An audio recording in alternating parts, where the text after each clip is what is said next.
이번 시간에도 이제 지난 시간과 마찬가지로 직접곱에 대해서 계속 공부를 하도록 하죠. 그래서 이제 직접곱에 지난 시간까지 배운 내용들을 조금 정리를 하면 이런 거죠. 먼저 직접곱의 정의.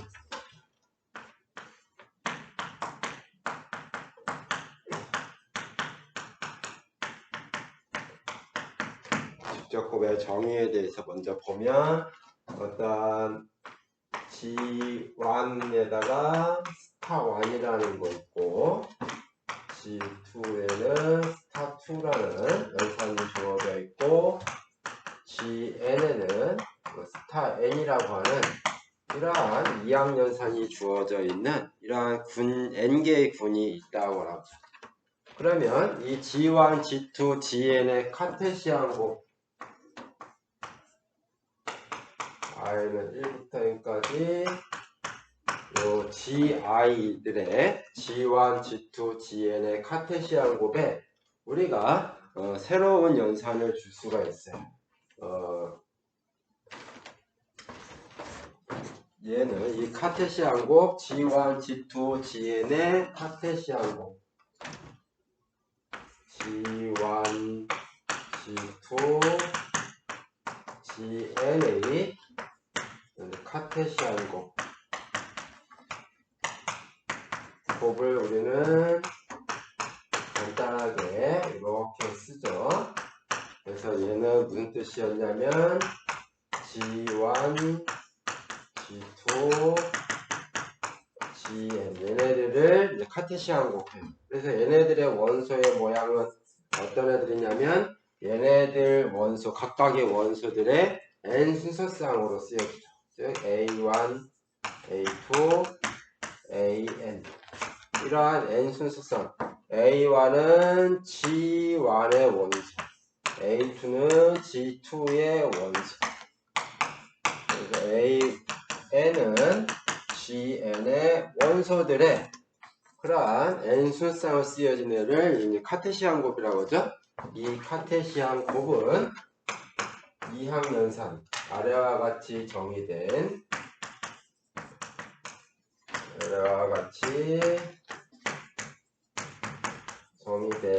이항연산 그 이항연산을 우리는 스타라고 하죠. 스타에 대하여 군이 된다는 얘기예요. 자, 그래서 어떻게 주어져 있는 이항연산이지만 얘네 두 개 A1, A2, AN이라고 하는 이러한 원소와 B1, B2, BN이라고 하는 이러한 원소의 연산을 어떻게 주냐면 연산의 결과가 다시 여기에 들어가니까 이 연산한 결과도 뭐가 되어야 되냐면 n 순서쌍이 되어야 되는 거죠. 그래서 첫 번째 성분에는 A1과 B1을 연산하는 것. 그러니까 A1도 G1의 원소, B1도 G1의 원소. 걔네들을 G1의 이항연산으로 연산했으니까 이 부분은 G1의 원소. 그래서 이와 같은 방법으로 두 번째는 A2와 B2를 G2의 이항연산으로 연산한 것. 그래서 n번째 성분에는 AN과 BN, 즉 GN의 원소인 AN과 BN을 GN의 이항연산, 스타로 연산한 결과를 n번째 성분으로 갖는. 그러니까 얘는 G1의 원소, 얘는 G2의 원소, 얘는 GN의 원소. 그러니까 G1, G2, GN의 원소들의 n 순서상으로 이루어져 있으니까 이렇게 요 스타라는 걸 이렇게 정의하면 그 스타는 이 카테시안 곱에 뭐가 되냐면 이항연산이 돼요. 뿐만 아니라 뭐도 되냐면 결합법칙 만족하고 항등원 가지고 있고 역원도 가지고 있고.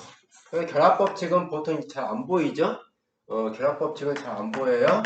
그래서 요거에 자, 이 군, 이런 군이 되는데, 이때, 그러한 2항연산이 주어져 있는 요 GI에 스타라고 주어져 있는 얘를 우리는 뭐라고 부른다 했냐면, G1, G2, GN의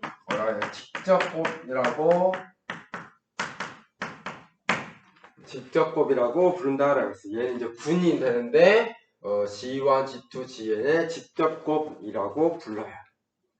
이렇게 그럴 때 이거의 항등원 i는 1부터 n까지 GI의 항등원은 뭐가 된다고 그랬냐면 E1, E2, EN 이게 된다는 얘기예요. 여기서 이 아이들은 뭐냐면 GI의 항등원이다라는 얘기죠.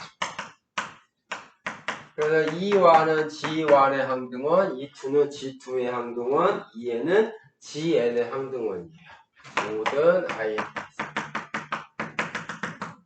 그래서 자, 그리고 이제 여고는 어떤 애들이냐면 어떠한 여기의 원소 의미의 A1, A2, AN 즉 요 직접곱의 원소 A1, A2, AN에 대하여 이 A1의 여권, A2의 여권, 이 AN의 여권을 성분으로 갖는 각각의 성분들의 여권을 성분으로 갖는 여기의 원소 얘도 당연히 여기의 원소가 되는 거죠. 얘가 뭐냐면 얘의 여권이다 라는 얘기예요. 이거의 여권은 이렇게 된다 라는 얘기예요. 자, 그래서 이거에 대한 것들에 대해서 이제 우리가 몇 가지 살펴봤던 게 성질이 뭐였냐면 요 카테시안 곱들의 성분군들 G1, G2, GN이 모두 아벨군이면 이 직접곱도 아벨군이다 라는 거를 했었고, 그렇죠?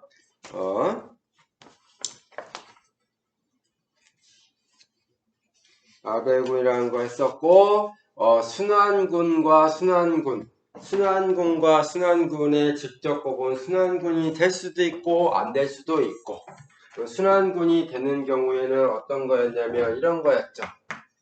정리 중에 만약에 GM과 GN이 얘가 그러면 여기에서 또 뭐였냐면 이제 이런 것들을 보죠. 직접곱의 성질 먼저 G1, G2, GN이 모두 아벨군이면 얘네들의 직접곱인 얘도 뭐가 되냐면 아벨군이 된다라고 했어요. 그렇죠? 또한 요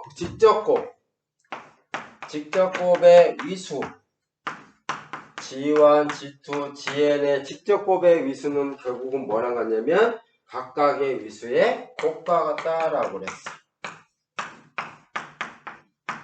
이렇게 쓸 수가 있다라고 그랬어요. 즉 직접곱의 위수는 각각의 성분군들의 위수의 곱과 같다라는 거였어요. 자, 그 다음에 했던 게 뭐였냐면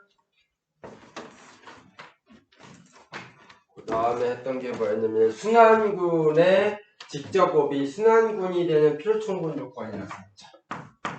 순환군의 직접곱이 순환군이 되는 필요충분 조건. 즉 ZM과 ZN이라고 하는 이러한 순환군들의 직접곱이 순환군이 된다라는 거니까 MN. 즉 얘가 순환군이 된다는 얘기는 뭐냐면 얘의 위수는 몇 개냐면 앞에 게 M개의 M 위수 M이고 뒤에 게 위수 N이니까 이 ZM과 ZN의 다이렉트 직접곱의 위수는 N 곱하기 N이 돼요. 그러니까 얘가 순환군이 된다는 얘기는 위수가 n 곱하기 n인 순환군이니까 뭐랑 동형이 돼야 되냐면 z mn과 동형이 돼야 된다는 얘기야. 자, 이것이 될 필요충분 조건은 뭐라고 그랬냐면 n과 n의 최대 응역수가 1인 경우다라는 거였어요. 그래서 n과 n의 최대 응역수가 1이 아니면 순환군이 아니다라고 그랬어.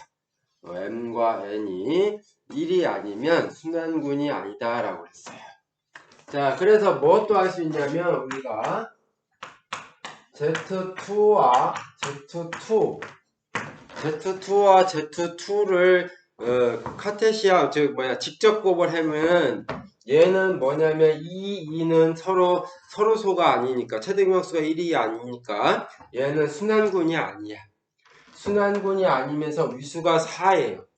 위수가 4인 군 중에서 순환군이 아닌 거는 뭐냐면 클라인 퍼그룹이죠. 즉 얘는 위수 4인 그냥 군이에요. 군이고 순환군은 아니다라는 얘기야. 군은 아니다라는 얘기야. 즉 위수 4이면서 순환군이 아닌 군은 뭐밖에 없냐면 클라인 퍼그룹밖에 없어요. 그러니까 G2의 직접 곱은 뭐랑 동형일 수밖에 없냐면 이 클라인 퍼그룹밖에 없다라는 얘기지. 클라인 퍼. 그래서 우리가 이제 그러면 위수가 4인 군은 그래서 위수 4인 군은 이제 우리가 어떻게 쓸 수가 있냐면 Z4라고 하는 순환군과 또 G2라고 하는 이러한 클라인 퍼군, 얘를 이제 클라인 퍼군이라고 부르는 경우도 있어요. 이러한 두 가지가 있다라는 거를 이제 우리가 이제 여기서 확실하게 정리를 할 수가 있는 거죠. 자, 또 뭐가 있었냐면 이제 우리가 직접 곱의 위수가 이렇게 된다는 걸 확인을 했죠. 그러면 직접 곱의 원소들의 위수. 직접 곱의 원소들의 위수는 어떻게 되겠느냐라는 거예요. 직접 곱의 원소들의 위수. 곱의 원소들의 위수. 네, 위수. 즉,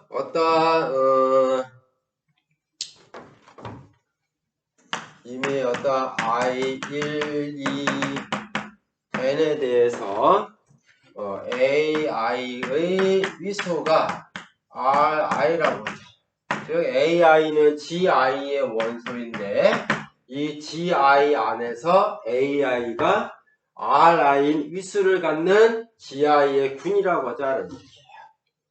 그러면 이 AI들을 성분으로 갖는 요 직접 곱의 위수, 얘네들의 위수는 뭐랑 같냐면 R1, R2, RM. 즉 각각의 성분들 A1의 G1에서 A1의 위수, G2에서 A2의 위수, GN에서 AN의 위수. 걔네들의 최소 응배수가 얘네 이 원소의 위수가 된다라는 것까지 지난 시간에 증명을 했어요. 그래서 예를 하나 보죠. 11.10의 예를 하나. 자, 8,4,10. 즉 얘는 어디의 원소냐면 G12 곱하기 G12, G60, G24라고 하는 이러한 직접 곱의 원소예요. 자, 이거의 위수는 얼마이냐라는 얘기야. 이거의 위수 8,4,10. 즉 Z11, Z60, Z24의 직접 곱의 원소 8,4,10의 위수는 얼마냐? 그러면 Z12에서의 8의 위수, 60에서의 4의 위수, 24에서 10의 위수. 그러면 Z10이나 60, 24 얘네들은 뭐냐면 유한순환군이야. 그래서 우리가 그 전에 유한순환군의 부분군의 구조를 공부를 할 때 1번부터 6번까지 있었죠? 거기에서 원소의 위수를 구하는 게 있었어. 그게 아마 3번인가? 3번인가 그럴 거예요. 그렇죠? 자, 즉 8의 위수. 첫 번째 8의 위수 Z12 안에서 12에서 8의 위수를 구해보죠. 8의 위수는 이렇게 쓰고 얘는 뭐냐면 8과 12의 최대 공약수분의 12였죠. 그럼 얘는 뭐가 되냐면 4분의 12가 돼서 8의 위수는 3이 된다라는 얘기예요. 그렇죠? 그래서 해보면 8, 두 번 더하면 16, 세 번 더하면 24. 그러니까 Z12에서 세 번 더하니까 0 돼버리죠. 그러니까 8의 위수는 3이라는 걸 알 수 있고, 그 다음에 Z60에서 4의 위수를 보면 얘도 4와 60의 최대 공약수분의 60. 4와 60의 최대 공약수는 4가 되는 거죠. 그래서 얘는 15가 된다라는 얘기야. 세 번째, Z24에서 10의 위수. 즉, 10의 위수는 10과 24의 최대 공약수분의 24. 그러면 10과 24의 최대 공약수는 2가 되는 거죠. 그래서 12가 된다라는 얘기야. 따라서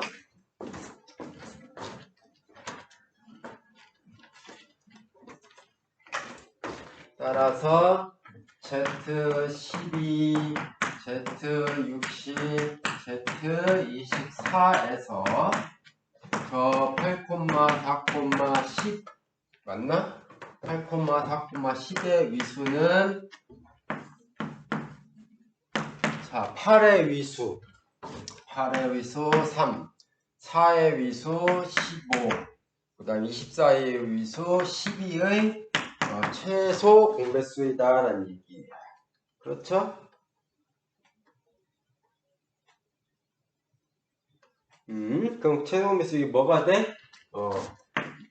60이 된다라는 거를 우리가 이제 알 수가 있는 거죠. 이렇게 해서 어떤 직접 곱에 뭐를 구할 수가 있냐면 원소의 위수를 이와 같은 방법으로 구할 수가 있다라는 얘기예요. 이렇게. 자, 그 다음에 우리가 또 뭐를 할 거냐면 이런 거 생성원들. 그럼 직접 곱에 이제 순환군이면 생성원인데 직접 곱에서 순환군이면 생성원이지만은 그러니까 2개 이상의 생성원을 갖는 군도 있었죠. 뭐 예를 들면 유한생성군에 대해서 배웠죠. 유한생성군은 뭐냐면 유한계의 원소로 그 군의 원소들을 다 표현이 된다는 거였죠. 자, 그래서 우리가 뭘 할 수 있냐면 11.11의 예를 보면 자, 우리가 뭘 할 수 있냐? Z와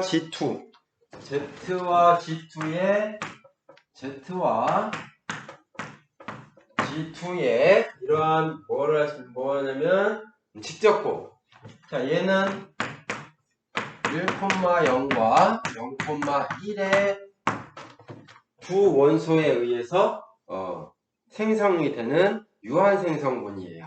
즉 얘네들의 모든 원소 Z와 Z2의 직접곱의 모든 원소들은 1,0과 0,1을 적절하게 연산해서 다 표현이 된다는 얘기야.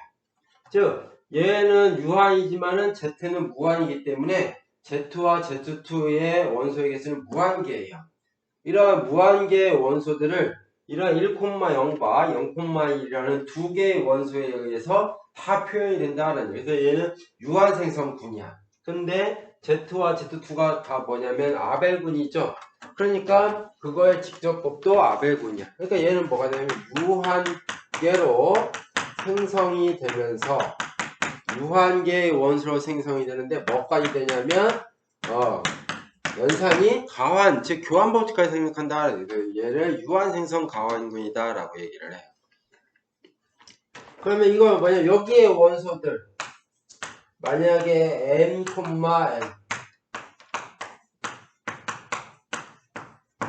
자, 뭐 예를 들어서 이렇게 생각을 해볼까요? 그럼 여기에 원소는 둘 중에 하나라는 얘기예요. 임의의 정수 m에 대해서 여기에 원소는 n, 0 G2가 0, 1 두 개로 이루어지니까 n, 0이거나 또는 n, 1 둘 중에 하나라는 얘기예요. 그렇죠? 그럼 n, 0은 어떻게 쓸 수 있냐면 1, 0을 n번 연산하는 거야. 1, 0을 n번 연산하고 0,1을 0번 연산하는 것처럼 생각을 되는 거죠. 이거 여기는 이제 항등원이 들어. 이거는 항등원을 뜻하는 거죠. 어디에서의 항등원이냐면 여기에서의 항등원을 뜻하는 거야. 즉 이렇게 된다라는 얘기. 또 얘 같은 경우는 1,0을 n번 연산하고 0,1을 한 번 연산한 거를 연산한다라는 얘기죠. 이렇게. 그래서 Z와 Z2의 원소들은 얘 아니면 얘네들인데 얘나 둘 다 모두 뭐냐면 1,0과 0,1을 적절하게 연산해서 연산한 것들을 표현해 가능하니까 얘는 이걸 두 개를 둔다. 자, 이와 같이 우리가 생각을 하면 이런 거죠. 자, 어떠한 이미 i는 n까지 그러면 zm1, zm2 이렇게 n개의 이러한 군들에 의해서 이러한 순환군들의 직접곱 이러한 n개의 순환군들의 직접곱은 결국은 뭐로 할 수 있냐면 1, 0, 1, 0 자, 얘네들에 의해서 생성이 된다라는 얘기예요. 이렇게 이런 식으로 이런 것들을 생성이 된다라는 거를 우리가 쉽게 알 수가 있어요. 자, 그런데 우리가 예를 들면 이런 거죠. 아까 이렇게 n개의 원소로 생성이 될 수도 있지만 어떠한 순환군에 대해 어떠한 군에 대해서 예를 들어 아까 했던 Z2와 Z3 그럼 얘는 이거 가지고 한다고 하면 얘는 1,0, 0,1 이렇게 두 개의 원소로도 생성이 되지만 얘는 순환군이 되니까 그 순환군이 생성원이 1,1이라 된다는 거는 지난 시간에 아마 했을 거예요. 이렇게도 표현할 수도 있고 이렇게도 표현이 될 수도 있다라는 얘기예요. 그러니까 얘네 1,0과 0,1에 의해서 생성될 수도 있고 한 개의 원소인 1,1에 의해서 생성이 될 수도 있다라는 얘기야.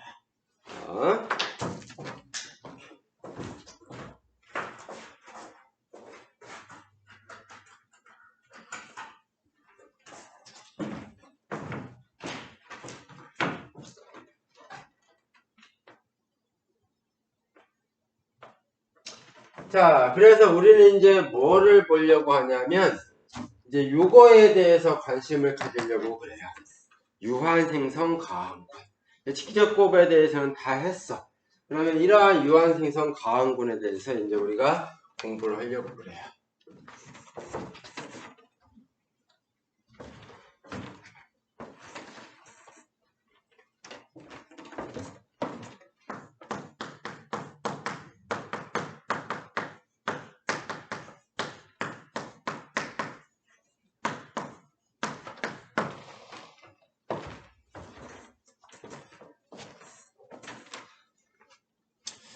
유한생성 가항군을 하기 전에 106페이지에 위에 있는 내용들을 잠깐 해볼까요?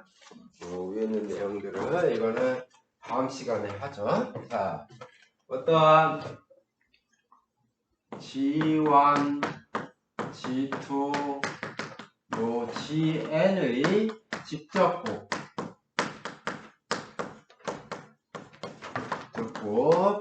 우리가 이렇게 쓴다라고 그랬죠. GI에 대하여 GI에 대하여 우리가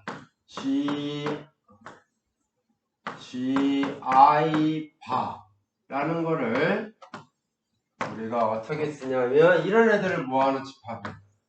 E1 EI-1 AI EI 플러스 1 EI 여기서 AI는 GI의 원소 즉 i번째 성분만 GI의 원소 들어오고 나머지는 다 항등원이 되는 그런 애들만 모아놓은 거예요. 그럼 얘는 어디의 원소냐면 여기의 원소야. 즉 좀 더 정확하게 쓴다면 이런 거겠죠. 얘는 그러면 저 직접곱의 원소가 되는 거죠. 그래서 AI는 GI 이 GI 바라는 거를 이러한 원소들을 갖는 그러한 얘의 부분집합이라면 얘는 뭐가 되냐면 직접곱에 뭐가 되냐면 부분군이 돼요. 부분군이고 당연히 당연히 뭐도 되냐면 G와 동형이에요.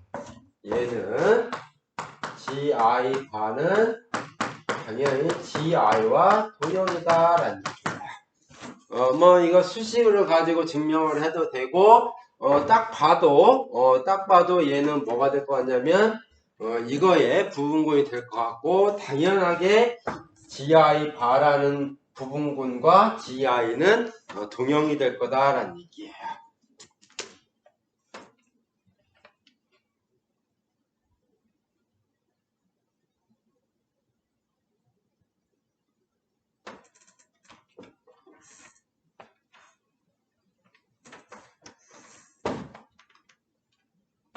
그래서 우리가 이제 이렇게 되는데 이거를 이제 이러한 동형이 되는데 그럴 때 i는 1부터 n까지 요 GI들의 직접곱을 우리는 뭐라고 부르냐면 요거. 그러면 얘는 뭐냐면 이 직접곱의 부분군이죠. 직접곱의 부분군. 즉 직접곱 안에 있는 군들이야. 직접곱 안에 포함되는 군들이야. 그러한 군들을 가지고 카테시안 곱을 해도 얘가 똑같아지는 거죠. 그래서 얘를 뭐라고 부르냐면 이러한 GI 바의 내부 직접곱이라고 한다라고 부르기도 한다는 얘기예요. 그렇죠? 내부 직접곱이라고 부르기도 해요. 내부 직접곱. 그런데 이제 일반적으로 우리가 저기 이제 그 11.2 정리에서 정의된 직접곱은 그래서 여기 내부랑 조금 구별하기 위해서 외부 직접곱이라고 부르기도 해요.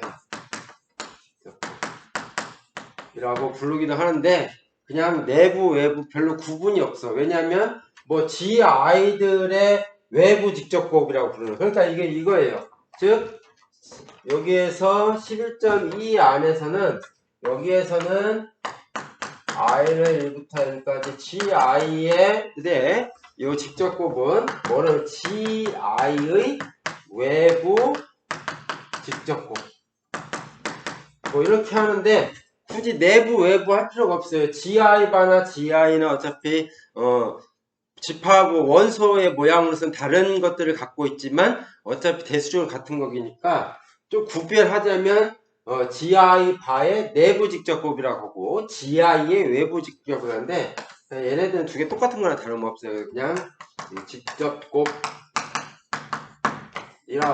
그냥 하는 거야. 굳이 요거는 여러분들이 굳이 꼭 기억을 해 둬야 되는 건 아니야. 근데 이렇게 어떠한 G1, G2, GN의 직접곱인 얘가 있으면 이러한 형태의 부분군들을 갖는데 그 부분군들이 각각의 GI랑 동형이다라는 거예요. 그러면 그 GI들의 직접곱을 뭐로도 볼 수 있냐면 GI 바의 내부 직접곱으로도 볼 수가 있다라는 거예요. 이렇게 그런 거니까 그냥 이거는 뭐라고 해야 되나 그냥 상식 차원에서 아니면 뭐 교양 수업에 듣는 교양처럼 그렇게 생각을 해야 돼요. 여러분들의 그렇게 딱히 중요한 건 아니에요. 중요한 거는 이제 직접곱이 연산이 어떻게 이루어지고 직접곱의 성질들이 어떠한 것이 있는지 그런 것들만 여러분들이 이제 기억을 해두면 돼요. 이거는 그냥 조금 여러분들이 책에 있으니까 그냥 잠깐 다룬 내용이야. 그래서 이번 시간 요것만 하고 다음 시간에 이제 유한생성 가운권에서 공부를 하도록 하죠. 자, 이번 시간 여기서 끝내죠.